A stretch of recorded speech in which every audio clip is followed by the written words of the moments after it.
اللہ اکبر اللہ اکبر۔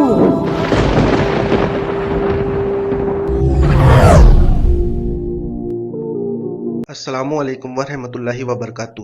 ذرا اپنے دل کو روکیے، سوچئے، ایسا وقت جہاں نہ وقت تھا، نہ دین، نہ رات، نہ شروع اور نہ انجام، نہ مکان، نہ جہاں، نہ فرشتے، نہ عرش اور نہ ہی کرسی، بس ایک ذات موجود تھی، ایک ایسا وجود جو نہ شروعات کا محتاج تھا اور نہ ہی انتہا کا محتاج۔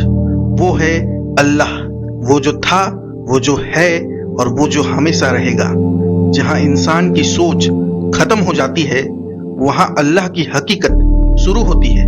اس وقت کوئی حساب نہیں تھا، لیکن اللہ اپنی قدرت کے ساتھ اکیلے موجود تھا۔ نہ روشنی تھی، نہ اندھیرا۔ جو ہم روشنی کہتے ہیں وہ تو صرف اللہ کے نور کا ایک سایہ ہے، جو ہم اندھیرا کہتے ہیں وہ تو بس اللہ کی جلال کا اثر ہے۔ اللہ اپنے علم اور قدرت کے ساتھ تھا، نہ اس وقت کوئی پوچھنے والا تھا، نہ کوئی سننے والا، لیکن اللہ کا علم ہر چیز کو سمیٹے ہوئے تھا۔ وہ سب کچھ جانتا تھا، جو آنے والا ہے، جو لکھا جانے والا ہے اور جو کبھی سمجھ میں نہیں آ سکتا۔ یہاں ایک بات سمجھنا ضروری ہے، اللہ کو وجود کے لیے مکان کی ضرورت نہیں، وہ وقت سے پرے ہے، مکان سے پرے ہے۔ جو ہم پہلے کہتے ہیں وہ بھی اللہ کی مخلوق ہے۔ اللہ کا ہونا کسی کا محتاج نہیں، اس کا رہنا کسی سبب کا محتاج نہیں۔ وہ تھا جب کچھ بھی نہیں تھا، وہ ہے جب سب کچھ ہے، اور وہ رہے گا جب سب کچھ مٹا دیا جائے گا۔ اس خالی وجود میں جب نہ کوئی رنگ تھا، نہ کوئی شروعات، نہ کوئی ساز، تب اللہ نے اپنی قدرت کا پہلا اشارہ دیا۔ وہ لمحہ جہاں سے تخلیق کا سفر شروع ہوگا، وہ لمحہ جہاں سے نور محمد صلی اللہ علیہ وسلم کا پہلا جلوہ چمکے گا۔ مگر ابھی صرف اللہ کا وجود ہے، اور یہ وجود ہی سب کا اصل ہے۔ نور محمد صلی اللہ علیہ وسلم کا پہلا جلوہ اور کائنات کی پہلی تخلیق۔ اب سوچئے دوستو، سب کچھ خالی تھا، نہ سمندر، نہ ستارے، نہ انسان، صرف اللہ کا وجود اور ایک نور کا جلوہ، نور محمد صلی اللہ علیہ وسلم۔ اور یہ صرف ایک چمک نہیں، یہ وہ اصل نور تھا جو پوری کائنات کے لیے روشن ہونے والا تھا۔ نہ آدم علیہ السلام تھے، نہ عرش، نہ کرسی، لیکن محمد صلی اللہ علیہ وسلم کا نور وجود میں تھا، پہلے سے ازلی طور پر۔ نور کا پہلا سلسلہ۔ اس نور سے سب سے پہلے عرش کے لیے روشنی کا نظام بنایا گیا۔ ہر نورانی ذرہ، ہر چمک اللہ کے حکم سے تیار ہوا۔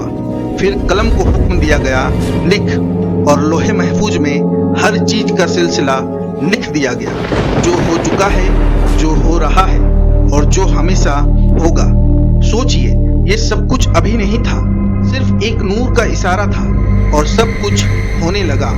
کائنات کی پہلی تخلیق، اللہ نے کہا کن، اور کچھ نہیں تھا، پھر سب کچھ ہوا۔ پہلے آسمان کا نقشہ بنایا گیا، پھر زمین کا، سمندر، پہاڑ، ستارے، سب ایک ڈیوائن بلو پرنٹ کا حصہ ہے، اور سب کا پہلا اصل سبب تھا نور محمد صلی اللہ علیہ وسلم۔ سوچئے، یہ نور پہلے بھی تھا، یہ نور اب بھی ہے، اور یہ نور ہمیشہ رہے گا۔ ہر فرشتے کی عبادت، ہر نبی کا علم، ہر ولی کا درجہ، سب اسی نور سے روشن ہوا۔ فرشتوں کا پہلا سجدہ۔ پھر اللہ نے فرشتے پیدا کیے جو نہ کھاتے نہ پیتے، صرف عبادات کرتے ہیں۔ انہوں نے پہلی بار نور محمد صلی اللہ علیہ وسلم کو دیکھا اور سجدہ کیا۔ یہ پہلا لمحہ تھا جہاں صرف اللہ کا وجود اور اس کا نور سب کچھ روشن کر رہا تھا۔ سوچئے، آدم علیہ السلام نہیں بنے، انسان نہیں تھا، لیکن سب سے پہلا نور اور سب سے پہلا سجدہ ہو چکا تھا۔ یہی وہ لمحہ تھا جو پورے تخلیقی سلسلے کی شروعات ہے۔ یہ نور صرف ایک روشنی نہیں، یہ سب مخلوق کا اصل ہے، جہاں سے عرش، سماوٹ، زمین، فرشتے اور آدم علیہ السلام کا سفر شروع ہوگا۔ اور اب ہم دیکھنے والے ہیں کیسے اس نور کا سلسلہ پوری کائنات میں پھیلتا ہے، کیسے پہلی نورانی روشنی سے دنیا کی پہلی بنیاد رکھی گئی، اور کیسے انسان کی پہلی منزل طے ہوتی ہے۔ تو دوستو، تیار ہو جائیے، ہم عرش اور قلم کے پہلے سلسلے کو سمجھیں گے۔ عرش، قلم اور لوح محفوظ کا پہلا سلسلہ۔ اب تک صرف نور تھا اور اس نور میں چھپا تھا پوری کائنات کا راج۔ پھر اللہ نے حکم دیا اور عرش پیدا ہوا، جو سب کچھ اٹھا کر رکھتا، جو سب چیزوں کا مرکز تھا۔ سوچئے، ابھی زمین نہیں بنی، آدم علیہ السلام نہیں بنے، پھر بھی عرش، قلم اور لوح محفوظ تیار ہو گئے۔ عرش کا پہلا اظہار۔ عرش صرف ایک فرنیچر نہیں تھا، وہ اللہ کی قدرت کا پہلا نظام تھا جو پورے سماوٹ اور زمین کے عمل کو سپورٹ کرے گا۔ ہر فرشتے کا ہر سجدہ، ہر نبی کا ہر پیغام، ہر انسان کا ہر عمل، سب عرش کے سلسلے کے ذریعے اللہ کے سامنے لایا جاتا۔ قلم کا حکم۔ پھر اللہ نے قلم کو حکم دیا، لکھ، اور قلم نے لوح محفوظ پر لکھ دیا جو ہوا، جو ہو رہا ہے اور جو ہمیشہ ہوگا۔ سوچئے، ابھی دنیا نہیں بنی، انسان نہیں بنا، لیکن قلم نے پورے تخلیقی سلسلے کا ریکارڈ لکھ دیا۔ ہر ستارہ، ہر سمندر، ہر انسان، سب کچھ پہلے سے لکھا ہوا تھا، اور اس سب کا پہلا سبب تھا نور محمد صلی اللہ علیہ وسلم۔ لوح محفوظ کا پہلا واقعہ۔ لوح محفوظ پورے کائنات کا اصلی ریکارڈ، جہاں ہر عمل اور ہر واقعہ اپنی جگہ رکھا گیا۔ سوچئے، پہلی کریشن سے پہلے اللہ کا حکم، قلم اور لوح سب کچھ تیار تھا، اور اسی تیاری میں محمد صلی اللہ علیہ وسلم کا نور ہر جگہ پھیل رہا تھا، فرشتوں اور انسان کے لیے پہلا سگنل۔ پھر اللہ نے فرشتے پیدا کیے جو صرف عبادت کرتے ہیں، جو صرف سجدہ کرتے ہیں، اور یہ پہلا سگنل تھا انسان کے لیے بھی کہ ہر عمل کا ریکارڈ ہے، ہر جذبہ نوٹ کیا جا رہا ہے، اور اب پورے تخلیقی سلسلے کی بنیاد طے ہو گئی، جو آگے جا کے عرش سے آدم علیہ السلام اور پھر انسانی سفر تک لے جائے گی۔ تو تیار ہو جائیے دوستو، ہم دیکھنے والے ہیں جنت اور جہنم کے پہلے اسباب۔ سوچئے، اب تک صرف نور محمد صلی اللہ علیہ وسلم اور عرش، قلم، لوح محفوظ موجود تھا۔ اب اللہ نے اپنی قدرت کا ایک اور پہلا اظہار دکھایا، جنت اور جہنم کے پہلے اسباب۔ جنت کا پہلا اشارہ۔ جنت کے باغوں کا پہلا پھول، جو نہ مٹی میں اگتے نہ ہوا سے کھلتے، صرف اللہ کے حکم سے ایک اشارہ پر پیدا ہوئے۔ سوچئے دوستو، نہ ہوا تھی نہ مٹی، پھر بھی ہر پھول، ہر پودا، ہر چھوٹی پتی اللہ کی قدرت سے ابھری، اور ہر خوشبو، ہر رنگ ایک راز کی طرف اشارہ کر رہا تھا کہ اللہ کی قدرت سے سب ممکن ہے۔ جہنم کا پہلا اظہار۔ جہنم کے پہلے شعلے، جو نہ آگ سے بنے نہ دھوپ سے، صرف اللہ کے حکم سے، صرف ایک اشارہ پر ابھرے۔ سوچئے دوستو، نہ کوئی ساز تھا، نہ کوئی سبب، پھر بھی وہ پہلا شعلہ اللہ کی جلال کا پیغام دے رہا تھا۔ یہاں سے انسان کے لیے امتحان اور فرشتوں کے لیے تقدیس کا سلسلہ شروع ہوتا ہے۔ بیلنس کا راج۔ دیکھیے، اللہ کے حکم میں بیلنس ہے۔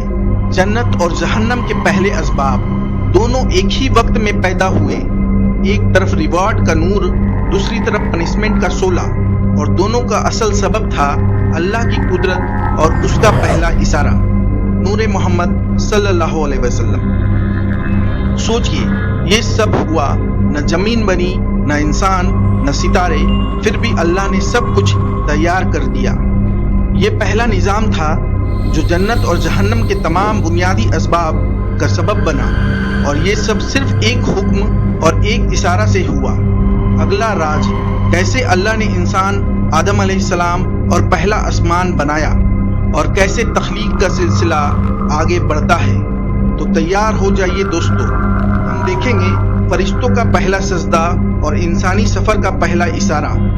سوچئے دوستو، سب کچھ تیار ہو چکا تھا۔ نور محمد صلی اللہ علیہ وسلم، عرش، قلم، لوح محفوظ، جنت اور جہنم کے پہلے اسباب۔ اب اللہ کا ایک اور اظہار ہونے والا تھا، فرشتوں کا پہلا سجدہ۔ اللہ نے پہلے فرشتے پیدا کیے جو نہ کھاتے، نہ پیتے، نہ تھکتے، صرف عبادت کرتے ہیں، اور انہوں نے پہلی بار نور محمد صلی اللہ علیہ وسلم کو دیکھا اور سجدہ کیا۔ سوچئے، نہ انسان بنا، نہ زمین بنی، نہ سمندر، پھر بھی فرشتے سجدہ کر رہے تھے۔ یہ پہلا لمحہ تھا جہاں عبادت اور تقدیس کا سلسلہ شروع ہوا، اور یہی لمحہ تھا جہاں سے انسانی سفر کا پہلا اشارہ نکلتا ہے۔ انسانی سفر کا پہلا اشارہ، اللہ نے پہلے انسانی سفر کا اشارہ دیا، ایک ایسا راج جو آدم علیہ السلام اور پورے انسانی نسل کے لیے روشنی بنے گا۔ یہ اشارہ تھا ہر انسان کا عمل، ہر نفس کا ٹیسٹ، ہر عبادات کا پہلا مرکز۔ تو سوچئے دوستو، ابھی تک دنیا نہیں بنی، ستارے نہیں، زمین نہیں، پھر بھی انسانی سفر کا راستہ طے ہو چکا تھا، اور اس راستے کی بنیاد بھی وہی نور ہے، نور محمد صلی اللہ علیہ وسلم۔ یہاں سے شروع ہوتا ہے انسانی سفر، جہاں ہر عمل لکھا جائے گا، ہر دل کا جذبہ پہچانا جائے گا، اور یہ سب پہلا اشارہ، پہلا سجدہ صرف ایک حکم سے ہوا، کن۔ اللہ کے حکم میں کوئی کمی نہیں، کوئی لمٹ نہیں، ہر چیز، ہر کریشن، ہر انسان، سب اسی پہلے لمحے سے جڑا ہے، اور سب سے پہلے نور محمد صلی اللہ علیہ وسلم کے اظہار سے روشن ہوا۔ یہ تو صرف پہلا سفر تھا۔ اگلا راز، کیسے اللہ نے پہلا سمندر، پہلا آسمان اور آدم علیہ السلام کو وجود دیا۔ دوستو تیار ہو جائیے، ایپیسوڈ 2 پہلی تخلیق، عرش سے آدم تک میں ہم یہ راز کھولیں گے۔